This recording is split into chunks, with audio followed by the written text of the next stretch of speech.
Pemirsa, sebagai salah satu pertambangan di Indonesia yang telah lebih dari 50 tahun beroperasi, PT Freeport Indonesia melalui berbagai kegiatan CSR ingin menunjukkan komitmennya untuk terus memberi daya dukung bagi kemajuan masyarakat Papua dan Indonesia.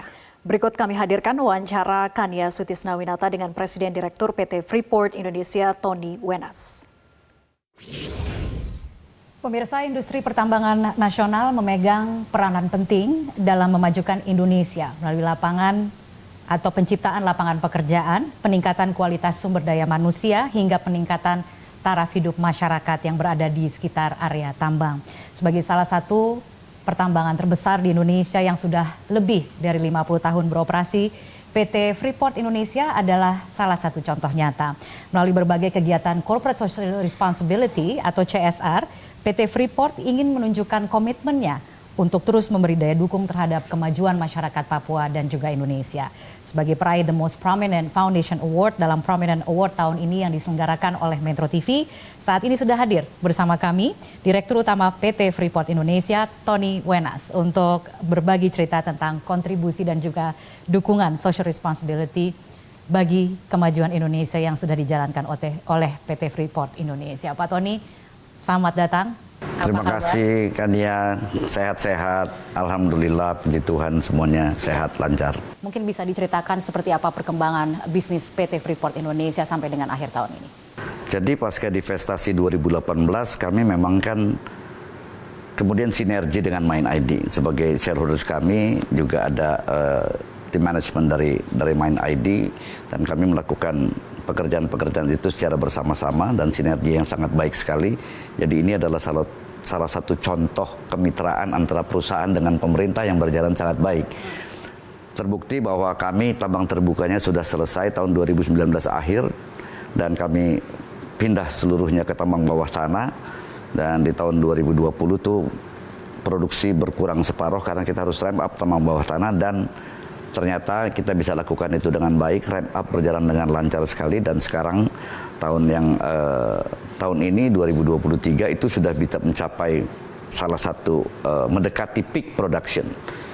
Peak production kita sekitar 220.000 ton biji yang ditambang per hari, dan ini merupakan tambang bawah tanah yang terbesar di dunia dengan kapasitas seperti itu.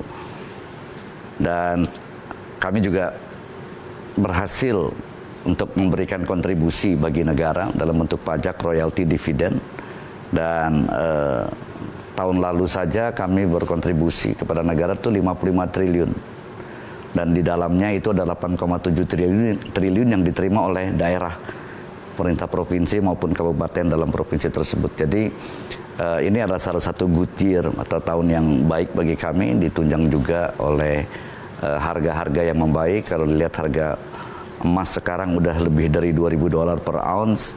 Harga tembaga juga sudah sempat mendekati $4 per pound. Walaupun ada sedikit penurunan beberapa hari terakhir ini, tapi kami yakin bahwa harga-harga terus juga akan lebih membaik lagi ke depannya.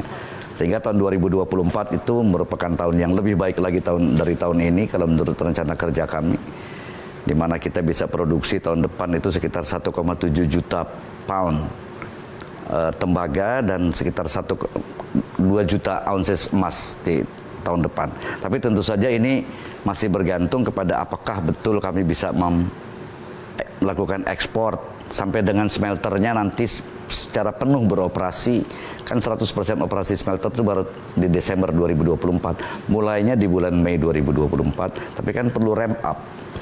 Nah ini juga kalau memang dibolehkan tetap melakukan ekspor, kita bisa memberikan penghasilan bagi negara sekitar 4,3 miliar dolar atau sekitar hampir 70 triliun tahun depan. Tapi kalau misalnya kita tetap dibatasi ekspornya sampai dengan bulan Mei saja, bulan Juni kemudian tidak boleh ekspor lagi, ya ini penerimaan negara akan drop ke sekitar 2,9 miliar. Jauh juga beda sekitar 40%. Baik Pak, belakangan kita mendengar soal adanya rencana perpanjangan IUPK. Seperti apa sebenarnya perkembangan dari proses perpanjangan IUPK, seperti apa hasilnya dan kapan akan direalisasikan? Baik, mungkin saya balik dulu bahwa bagaimana kalau tidak diperpanjang. Izin kita kan sampai dengan saat ini sampai 2041. Dan seluruh perencanaan bisnis kita, perencanaan tambang kita hanya sampai 2041. Walaupun pasti ada sumber daya atau cadangan yang melebihi tahun 2041, tapi itu kita tidak masukkan dalam rencana bisnis. Kalau kita sampai 2041, berarti penerimaan negara yang jumlahnya 4 miliar dolar atau sekitar 60 triliun per tahun, itu akan berhenti di 2041. Program pengembangan masyarakat kita yang jumlahnya 1,5 triliun per tahun itu juga akan berhenti. Tenaga kerja yang jumlahnya 30.000 dengan multiplier efek 7 kali lipat, itu juga akan berhenti di 2041. Jadi sebenarnya semua pihak nih nggak ada yang diuntungkan kalau seandainya berhenti di tahun 2041. Jadi alangkah baiknya karena memang sumber dayanya di bawah yang ada sekarang ini kita identifikasikan ada, dan memang untuk membangun tambang itu supaya bisa berproduksi lebih dari 2041, pengembangannya harus dilakukan mulai dari sekarang, yaitu eksplorasi yang lebih detail untuk memastikan cadangan yang ada dan pengembangan tambang masa depan itu sendiri. Jadi kalau diberikan dekat-dekat akhir 2041, ibaratnya justru terlambat. Kenapa? Karena kita memerlukan 12-15 tahun untuk kemudian bisa produksi dari situ. Jadi memang sebaiknya kalau memang diberikan perpanjangan lebih cepat, yaitu sekitar sekarang, supaya kita juga, saya bisa justify pemegang saham saya untuk kita invest mulai dari sekarang sampai dengan untuk digunakan ditambang setelah 2041. Dan kalau ditanyakan komitmen kami, ini kan sebenarnya bukan baru terjadi bulan lalu di Washington DC. Ini sudah dibicarakan cukup lama lah. Antara kami dengan pemerintah sudah didiskusikan secara detail, walaupun memang belum dieksekusi maupun diimplementasikan. Antara lain kan kalau ditanya komitmennya, komitmen kami siap. Tentu saja kami, karena ini manfaatnya bagi semua pihak, bagi semua stakeholders, kalau misalnya diperpanjang, dan kami bisa merencanakannya dari sekarang. Dan ada disebutkan juga akan membangun satu smelter baru di Papua, ya itu kita komit untuk lakukan. Ada rencana penambahan saham 10% mulai tahun 2041 nanti, itu juga komit kita lakukan. Jadi sebenarnya frameworknya sudah dicapai kesepakatan dengan pemerintah, namun memang perlu detailnya di fine tuning untuk bisa dieksekusi dan diimplementasikan. Oke. Jadi berkaitan tentunya dengan agenda hilirisasi yang dicanangkan oleh pemerintah, dan itu yang kemudian juga ditanyakan soal komitmen PT Freeport karena berkaitan dengan pembangunan smelter tadi, gitu. Akan ada pembangunan smelter ketiga berarti ya Pak? Ketiga. Karena yang pertama kan udah dari tahun 98 beroperasi, yang kedua ini udah mencapai 83% akhir November, diharapkan akhir Desember ini bisa mencapai 90% progresnya, dan mulai Mei 2024 itu akan mulai beroperasi. Operasi penuhnya tapi baru Desember 2024 karena dia perlu waktu untuk ramp up. Kalau kita sekarang bicara soal prioritas hilirisasi tembaga yang dilakukan oleh PT Freeport ini kan ada kaitannya juga, betulkah seperti itu? Saya ingin bertanya begitu ya, apakah betul memang berkaitan dengan daya dukung yang ingin diberikan untuk pengembangan ekosistem kendaraan listrik atau EV? Betul seperti itu? Ya, betul sekali seperti itu. Jadi seperti diketahui di samping nikel, kobalt, litium, aluminium ya, EV battery itu memerlukan tembaga sekitar 11%. Dan bukan hanya EV battery aja, tapi transisi energi yang dicanangkan oleh pemerintah Republik Indonesia dan juga berbagai negara di dunia adalah bagaimana untuk terjadi transisi energi menggunakan energi yang lebih bersih, yang terbarukan, dan lain sebagainya. Dan ini membutuhkan tembaga semuanya.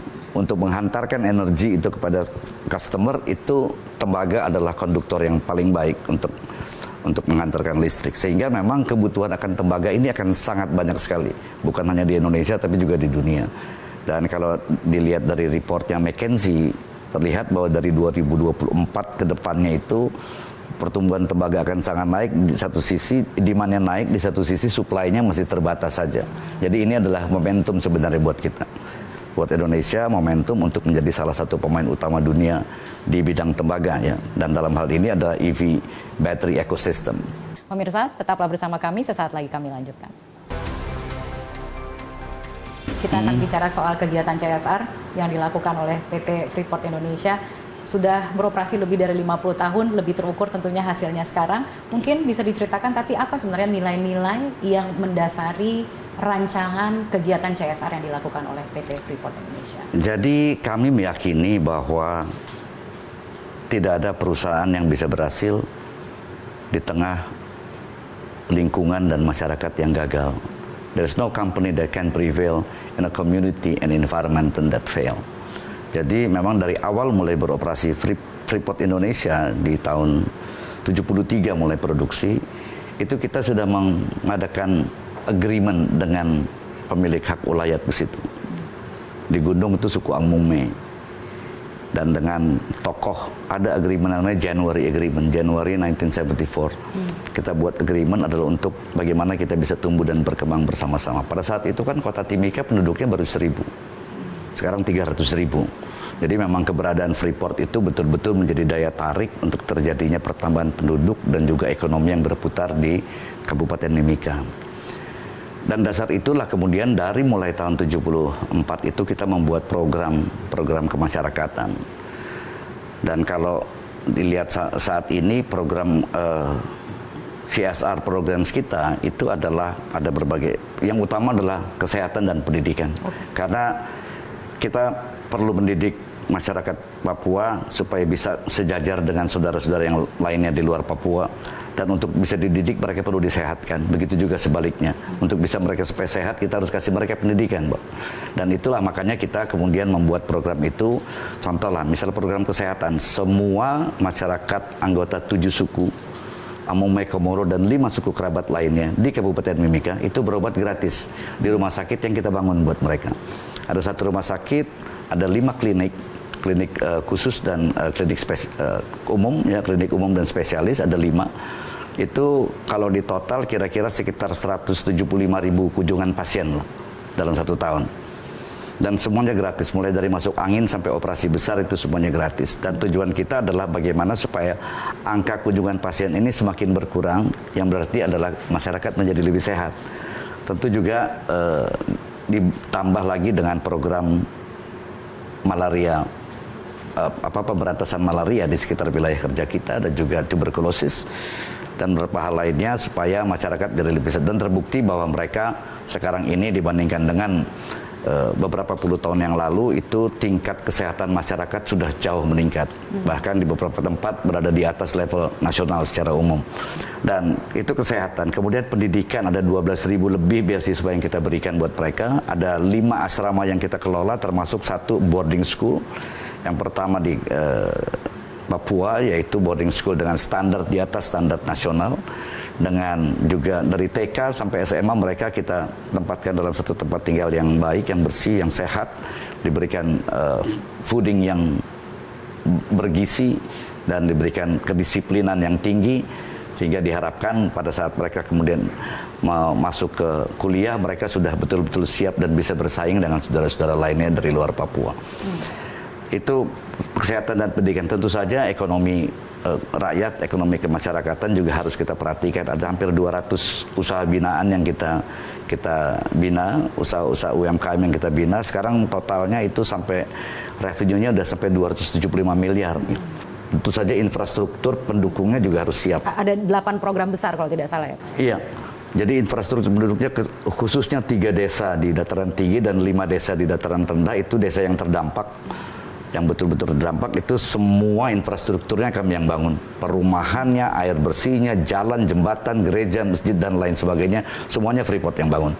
Dan memang termasuk transportasi, kita juga membuka transportasi mereka. Ada yang menggunakan helikopter atau pesawat udara, ada yang menggunakan, kalau yang di dataran rendah ya di pesisir itu menggunakan boat, dan ada bus-bus. Itu transportasi kita bantu mereka supaya mereka bisa mencapai pasar ya. Jadi apa yang mereka produksikan bisa mencapai pasar.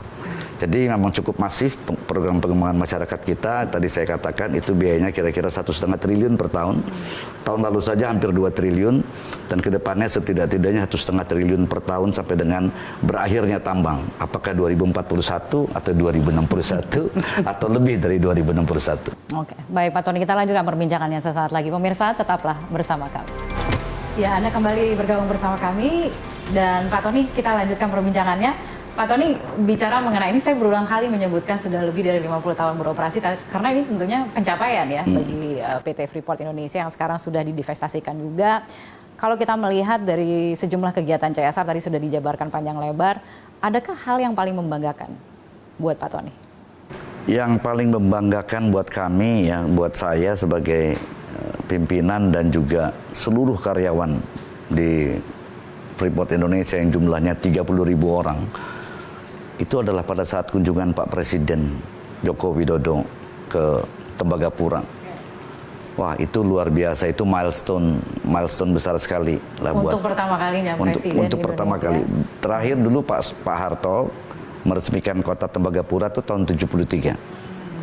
Tapi beliau datang meresmikan kota Tembagapura, produksi pertama, habis itu langsung pergi lagi. Ini Pak Presiden menginap.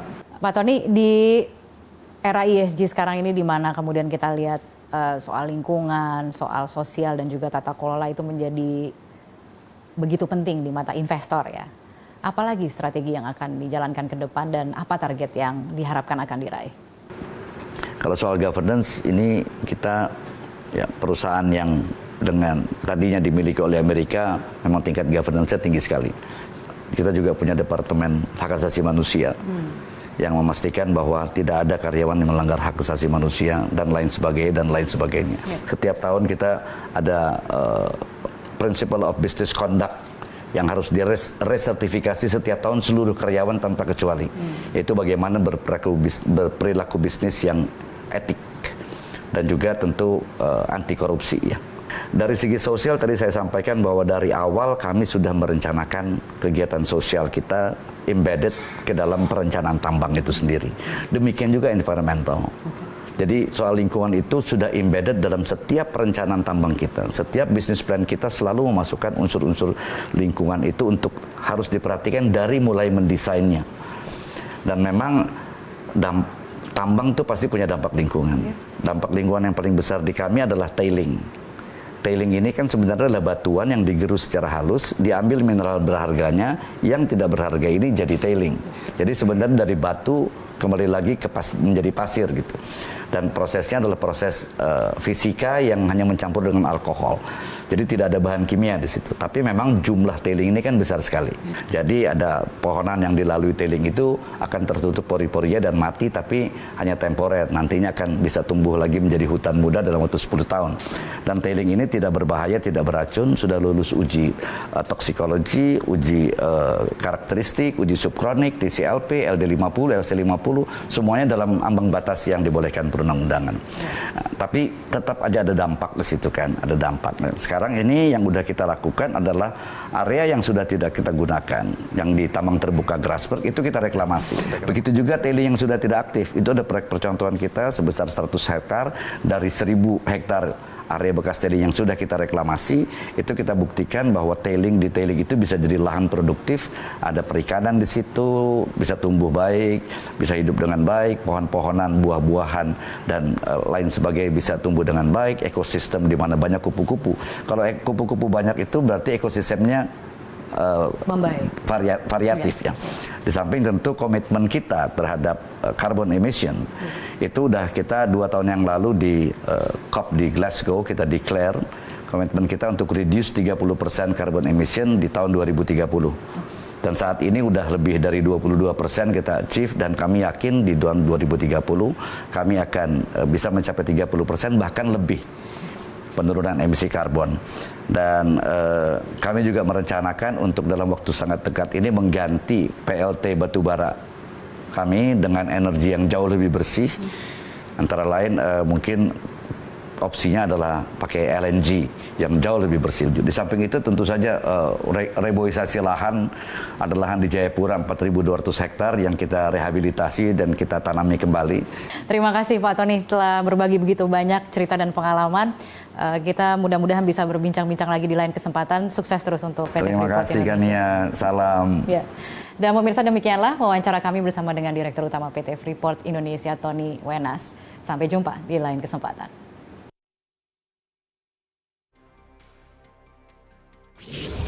Jelajahi cara baru mendapatkan informasi. Download Metro TV Extend sekarang.